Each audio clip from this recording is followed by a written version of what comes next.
Muy buenas noches, soy el padre Juan Pablo y el día de hoy queremos presentarle unos episodios en el que trataremos de conversar sobre la vida, sobre la familia, sobre los sueños, los proyectos. Y el día de hoy también me acompaña Arturo y Anita. Ellos son parte del equipo de Cor Unum Indeum, que es un equipo que comenzó más o menos en tiempos de pandemia en el año 2020, en el que, bueno, nos encontrábamos pasando momentos difíciles en nuestra historia personal y como es conocimiento de todos también en la historia mundial. Es como un tiempo ahí como agujero negro. Entonces nació la idea de rezar el Santo Rosario, así es como nació Cor Unum Indeum. ¿Por qué Cor Unum Indeum? Bueno, la traducción es un corazón en Dios. Y creo que en esos momentos, momentos de pandemia, momentos difíciles, unirnos con un solo corazón en ruta hacia Dios era lo que nos permitía a nosotros salir adelante y sostenernos como familia. Así que justamente queremos el día de hoy conversar un poco de todo un poco para poder también ver esa parte como muy humana, muy real de todos nosotros los que conformamos Corum Indeum. Y bueno, también cualquier duda, pregunta, estamos aquí como para responder, para conversar con ustedes, porque la idea es acercarnos a ustedes, estar con ustedes, caminar con ustedes. Creo que a lo largo de estos más o menos 3 años hemos hecho una hermosa comunidad, una comunidad de fieles. Creo que nos hemos convertido en familia, mañana tras mañana, en los rezos del Santo Rosario de las 5 de la mañana, en los rezos ahora últimamente de la noche, los rosarios nocturnos, también a veces en las transmisiones de la Eucaristía, de la adoración al Santísimo. Aquí Flora Mercado te dice buenas noches, padre. Hola Flora, muy buenas noches, ¿cómo estás? Y empecemos desde el principio, padre. Sí, cuéntame. ¿Cómo inició esto de seguir a Dios? ¿Cómo fue su infancia? ¿Cómo inició el gusto por la oración, por ir a misa? Cuéntenos un poco de eso. Bueno, yo nací en el año de 1987 en la ciudad de Ibarra, Ecuador. Nací en una familia católica conformada por Gonzalo Abraham Linares, mi padre, que en paz descanse, y también por Yolanda Saltos, mi mamá. También nací pues junto a, bueno, tengo 4 hermanos, conmigo somos 5, y como les decía, una familia de fe, llena de Dios. Siempre nos inculcaron la religión como parte de nuestra existencia. Creo que en nuestra vida ha sido un motor fundamental que nos ha permitido sobrevivir en los momentos más difíciles. ¿Se acuerda la primera misa o el primer recuerdo que tenga que usted fue a la misa y diga, Dios, o sea, como mi papá, mi mamá eran tan religiosos que a nosotros también nos llevaban hacia ese, no sé, puede ser a la misa, al rosario, procesiones? El primer recuerdo que yo tengo es el recuerdo de una Eucaristía que tenía como previa el rosario y dentro del rosario el oficio parvo. ¿Qué es el oficio parvo? Este es un oficio que se hacía en honor a Nuestra Señora de la Consolación y Correa, e íbamos a la iglesia de Nuestra Señora de Guadalupe. El rosario comenzaba a 5:30 y la misa era a las 6. Ese es el primer recuerdo que yo tengo. Estaba en esa época como párroco el padre José Cajas, agustino también, y yo recuerdo pues que íbamos a la Eucaristía muy temprano. Yo me imagino que madrugábamos como a las 5 de la mañana para poder alcanzar la Eucaristía de 5:30 y a las 6 tener el Santo Rosario. Entonces ese es como el primer recuerdo que yo tengo. ¿Por qué se acuerda? O sea, ¿qué hubo de especial para que eso le haya marcado en su camino de fe? Bueno, en el camino de fe, pues como especial podría decir que podíamos, no sé, conocer. Yo creo que no entendía muy bien en esa época. Ahora comprendo que de pronto Dios iba haciendo como historia desde allí, desde la infancia, desde los mejores momentos de nuestra vida. En esta época, pues lo que uno recuerda es el frío, el sueño y como recompensa, pues un pan caliente luego de la Eucaristía. Nada más. Pero luego uno hace una lectura a la luz de la palabra de Dios y se da cuenta que Dios obraba, Dios actuaba desde allí, desde esas cosas tan sencillas, tan simples como ir a la Eucaristía, como rezar un rosario, que de pronto los tenemos a mano, pero a veces no los aprovechamos. Entonces, yo creo ¿Y que, qué decía su mamá, padre? O sea, para despertarle, ¿cómo era? ¿Qué decía? o sea, bueno, pues el que nos despertaba, nuestro papá, Gonzalo Linares, bueno, él siempre fue una persona como muy brava, una persona como muy poco cariñosa, se podría decir así. Entonces siempre era como que cuando él decía levántense, ya todos teníamos que estar levantados, porque sabíamos que era muy exigente, muy estricto, muy bravo. Entonces uno obedecía a la primera. Él siempre se encargaba de levantarnos. Y claro, a uno como niño le daba mucho sueño, pese a que eran épocas diferentes, pues no había mucha tecnología, no había eh, muchos programas de televisión, casi que pues nosotros no veíamos televisión, era como que de vez en cuando o en ciertos momentos, pero no teníamos de pronto tantas distracciones como hoy. Entonces, ¿a qué jugaban? ¿A qué se dedicaba por las tardes cuando era niño? Hacer las tareas, el oficio nuestro era hacer las tareas, sacar buenas notas. ¿Era buen estudiante, padre? Sí, sí, sí, bueno, no me fue tan mal. Hacíamos lo posible, igual era como algo para recompensar a veces el trabajo, el esfuerzo que hacen nuestros padres. Entonces para mí era eso, como una manera de decirle gracias por la facilidad que nos daban para educarnos, ¿no? ¿Y su materia favorita? Que yo recuerdo el dibujo, ¿Dibujo? dibujo. Es verdad, era muy bueno el padre en dibujo. Tiene hasta ahora algunos cuadros. De hecho, vamos a ver si le traemos. Cuéntenos, padre, ¿por qué el dibujo? Creo que era en lo que me sentía como más a gusto, creo que era como en donde me podía expresar de mejor manera. Creo que el dibujo, la pintura más adelante fue una forma de contar, de narrar proyectos, sueños, anhelos. Bueno, aquí está un dibujo que me está pasando producción. Aquí está un dibujo, entonces... ¿Ese quién era? Bueno, este dibujo lo hicimos en el año 2003, ya más o... Aquí antes, perdóname, Ahí padre. está. Y en filosofía el mejor profesor te pone Bachi. Ah, sí, gracias. Gracias, Bachi. Un saludo. Bachi fue una alumna por allá por el año, Bachi, si me recuerdas, por el año 2015, 16. Un grato saludo, pues gracias por siempre ser una buena estudiante. 2015. 2015. Sí, sí, sí. Y mire, este de acá muéstrale. Ah, sí, ese también es de una réplica de la obra de Osvaldo Guayasamín. Entonces, esta fue más o menos, yo creo que en el 2004 sería que comenzamos a pintar, ya un poquito, introducirnos en ese mundo. Me gustaba mucho. Sí, aquí en 2003 mismo está aquí. Ahí está, 2003. Comenzamos en ese mundo. Entonces, sí, esa fue como en la época del colegio. No recuerdo, quinto o sexto curso, comenzábamos a Y trabajar. para los retratos, muy buenos. Bueno, era un monje y bueno, lo pintamos ahí, lo dibujamos.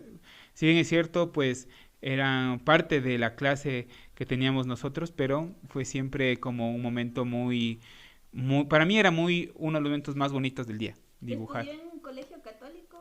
Sí, estudié en el Colegio San Francisco de la ciudad de Ibarra. ¿Qué tal era? ¿Cómo era usted de adolescente? Yo creo que me considero que era un tipo callado, tímido, muy dedicado al estudio, eh, concentrado como que pues en lo mío. Bueno, ya de por sí el colegio era muy exigente, creo que lo es hasta ahora, y bueno, entonces uno trataba de sacar buenas notas, entonces no quedaba mucho tiempo para hacer otras actividades, además que eran tiempos diferentes, ¿no? Entonces era como que eso. Pero cuénteles, padre, las veces que usted se pegaba con sus compañeros. Cuéntenos, padre. Cuéntelo, sin miedo. O sea, bueno, creo que en la adolescencia hay momentos en los que uno pues trata de sobrevivir también.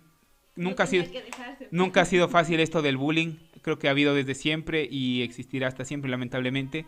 Y entonces pues era como un mecanismo de defensa. Pues, la violencia no siempre es buena, pero en este caso pues sirvió como para, podríamos decir así, hacernos respetar, como para poder poner límites, ¿no? Entonces, esa era una manera como ¿Con cuánto se pegó, padre? La verdad.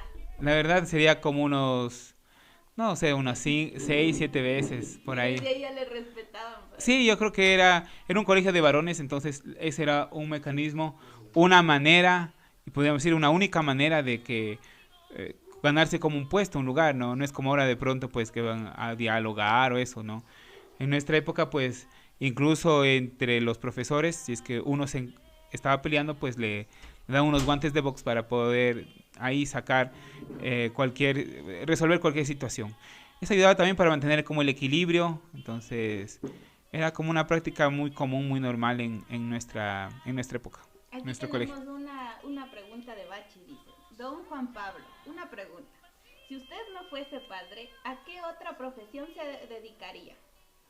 Yo creo que podría ser algo de las artes plásticas o la pintura o algo así. O sea, algo que de pronto me permite estar en contacto con las personas y transmitir un mensaje. Creo que algo siempre que me permite transmitir un mensaje. O sería de pronto, no, yo creo que más eso, profesor iba a decir, pero yo creo que más artes plásticas por ahí.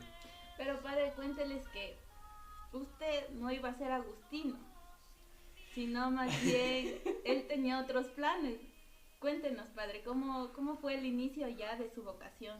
Bueno, el inicio de mi vocación se remonta a unos campamentos que hacía el padre Yuri aquí en la ciudad de Ibarra. Él era el párroco de la parroquia Guadalupe.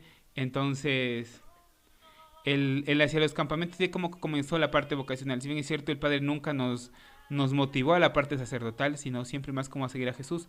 Y fue allí cuando, pues bueno, comenzó todo, nació todo.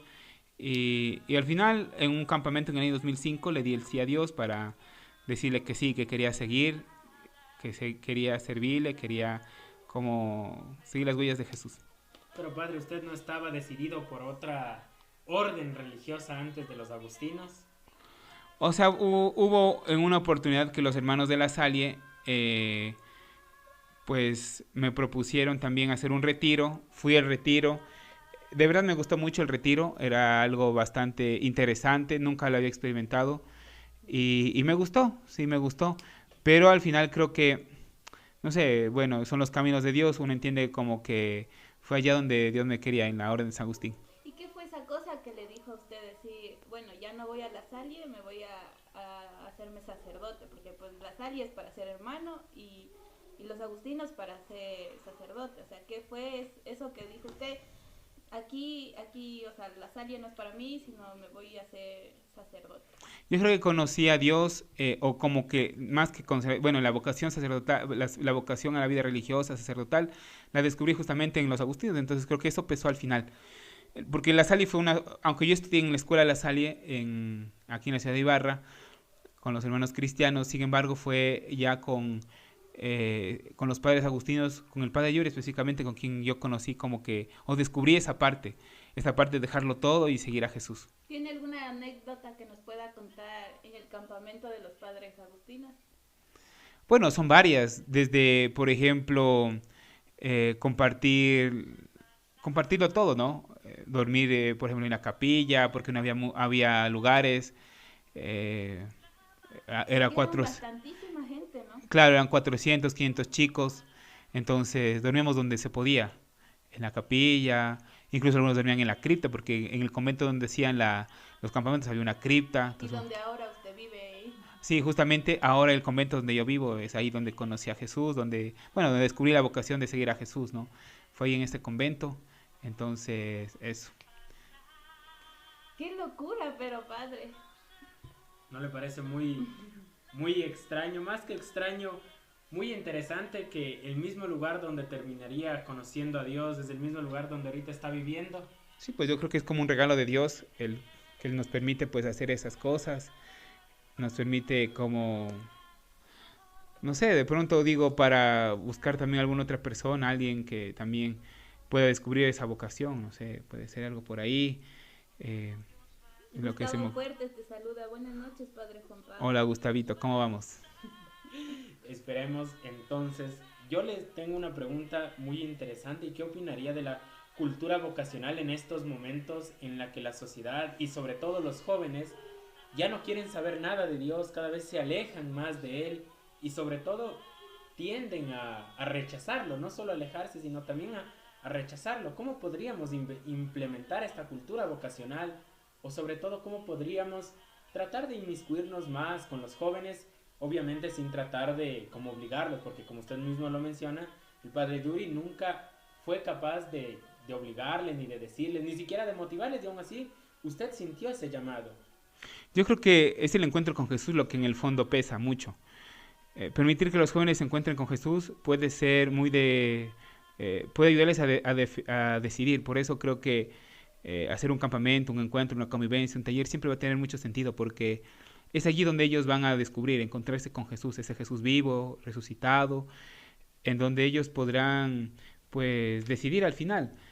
Hoy por hoy, lastimosamente, esos encuentros son cada vez más complicados por el tema de la tecnología, que los jóvenes andan como muy dispersos, andan como muy ocupados, tienen muchas cosas que les dan satisfacciones inmediatas, cosa que no sucede cuando uno sigue a Jesús. Los jóvenes andan en músicas, en conciertos, en fiestas, en bailes, que si bien es cierto, estimulan mucho sus sentidos, pero en el fondo no les permite encontrarse consigo mismos, ni con Dios, ni trascenderse. Hemos caído en una cultura muy superficial, indiferente ante lo religioso, pero también una cultura muy vacía, a veces muy triste, o falta de felicidad, ¿no? Entonces, yo creo que en algún momento, yo además creo que es una moda también, podría ser, es como una ley del péndulo, estamos llegando como, vamos a tocar fondo, estamos inclinados a algún lado, pero en algún momento vamos a regresar. Yo creo que en algún momento la gente se va a dar cuenta que todo esto que está viviendo, esto que está experimentando, no es definitivo, además que van a descubrir que les falta algo, y entonces yo creo que ahí volverán nuevamente a mirar aquello que de pronto rechazaron en algún momento, y ese que fue el más rechazado es Dios. Entonces, un momento encontrarse con Él, y creo que volverán y Dios quiera que sea así, ¿no? Si bien es cierto, hay muchas ofertas de Oriente, de otros lados, sin embargo, pues, yo creo que Dios en el fondo va obrando en cada corazón. Padre, aquí ya nos van llegando más preguntas. Y dice, ¿cuál ha sido el momento más lindo o más feliz que usted ha tenido? Nos manda Bachi. El momento más feliz. Tome agua, padre. Tome. Yo creo que fue cuando, perdón.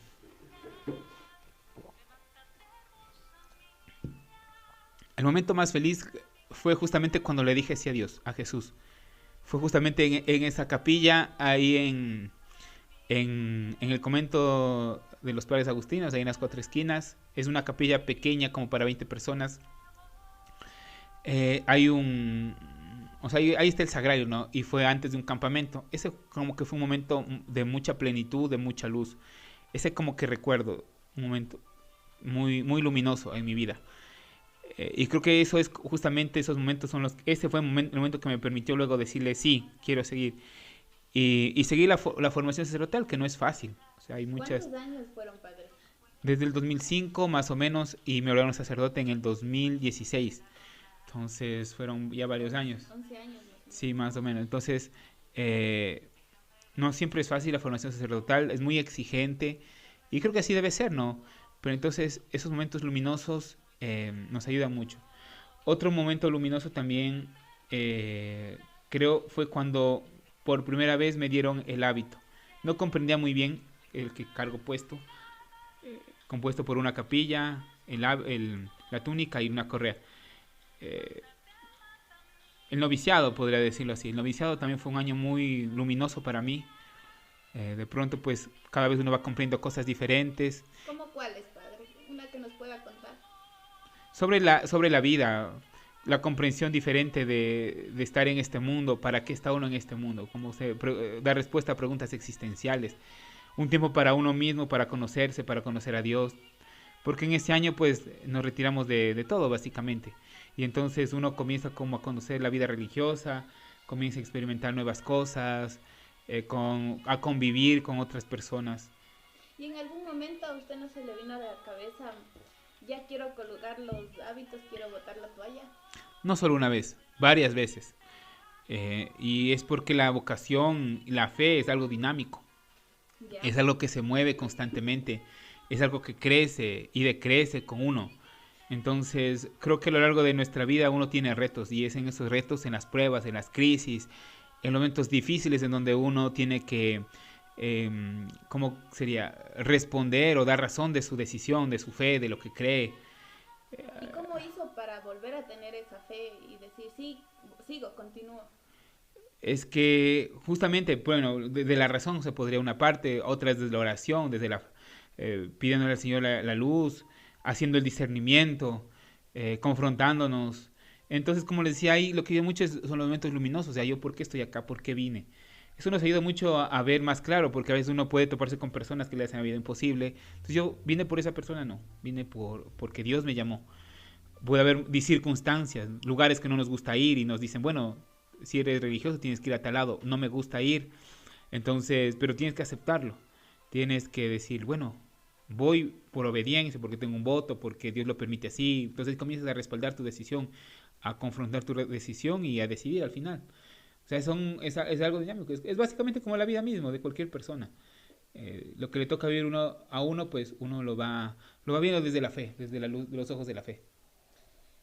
¿Y qué le ayudó para en ese momento? O sea, ¿qué oraba o qué tipo de rezos hacía como para volver a decir, quiero continuar? Pues lo que a mí me ha ayudado es estar ante el sagrario, ante el Santísimo, tener como ese espacio para estar como en silencio, ¿no? Uh-huh. Aquietar todo, dejar todo de lado, lo demás, lo que sobra, regresar a lo esencial, a lo básico, a lo que a uno le llegó a estar en esta vida, porque hay muchos distractores en el fondo. Entonces, estar con Jesús, como él mismo dice, luego de hacer muchas cosas, va a la montaña y ora. Eso ayuda mucho. ¿Tiene alguna anécdota de esa persona? Porque en los momentos difíciles siempre hay alguien que le va a ayudar. ¿Se acuerda de alguien que diga, chut, estaba súper mal y fue él, que a veces ni nos imaginamos y le da la mano sin pensar? Sí, por ejemplo, cuando yo recién ingresé, la verdad, no a la comunidad, por allá en el año 2005, me acuerdo que me enfermé y bueno, no siempre, la plata siempre ha sido difícil en la familia, así que pues no tenía como, estaba muy enfermo de la garganta, algo así. Y ahí una persona que me ayudó mucho fue Nelson Jara, un saludo para Nelson, es que de pronto nos está viendo. Él, él fue una persona que sí me ayudó bastante. Él también era de acá de la ciudad de Ibarra, la formación era en Quito, y ahí pudimos, o sea, él me ayudó también como a estructurar ese momento difícil, a verlo con los ojos de fe. Y siempre fue como un gran apoyo. Ya no está, él de hecho pues a los 2 o 3 años dejó la vida religiosa, ahora es un psicólogo, pero él me ayudó mucho. Me acuerdo que yo estuve a punto de, como decir, bueno, ya también me retiro porque igual uno enfermo, ¿qué hace? Pues ahí sin poder curarse ni nada. Y padre, ¿y la comunidad? O sea, ¿no se encarga de eso también? Al principio es muy difícil porque al principio pues como hay gente que va y viene, entonces casi que la comunidad, bueno, no tiene, bueno, Porque para sacar estaba los muy mitos, pendiente. siempre dicen que o sea, se dice que los religiosos siempre tienen dinero.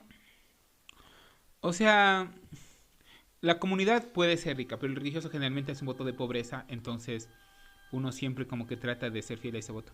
Entonces, los recursos que uno utiliza es generalmente para ayudar a los demás, para la evangelización, para hacer encuentros, convivencia, retiros, para eso. Seguimos leyendo los comentarios y acá Bachi dice, solo Dios puede llenar esos vacíos porque Dios es eterno, es un amor eterno. Así es, Gachi, tienes toda la razón. Acá Juan te dice amén. Lore también dice, saludos Padre Juan Pablo desde Conocoto. ¿Recuerdas a Lore? Hola Lore. Bueno, seguramente si que la veo probablemente la pueda recordar. Acá sí acabas de recibir una insignia de Don Adorto Puno. Yo tengo una, ¿usted es feliz, padre? Te preguntan acá. Doyle 34. Sí, hay muchos momentos de felicidad en la vida religiosa. He tenido muchos momentos de felicidad. Creo que como la vida, hay momentos también de mucha tristeza, de mucho sufrimiento, de mucha cruz, pero en el fondo también de mucho sentido. O sea, y eso creo que en la vida religiosa, pues, es algo como que cuando uno está con Jesús, aunque no siempre todo sea feliz, porque ni siquiera la vida de Jesús fue, cuando pasó por aquí por la tierra fue feliz, sin embargo sí está llena de sentido. O sea, de saber por qué hace las cosas, desde coger una escoba y barrer hasta de pronto pues dar una charla o dar una clase o hacer la Eucaristía, ¿no? Pues eso sí, hay mucho sentido. Creo que cuando tambaleamos es cuando perdemos el sentido de lo que hacemos. Y para que nuestra vida siempre tenga sentido, al menos en la vida religiosa, es justamente estar conectados a esa fuente que es Dios. Que si soy feliz, yo puedo decir que sí. Que si volvería a escoger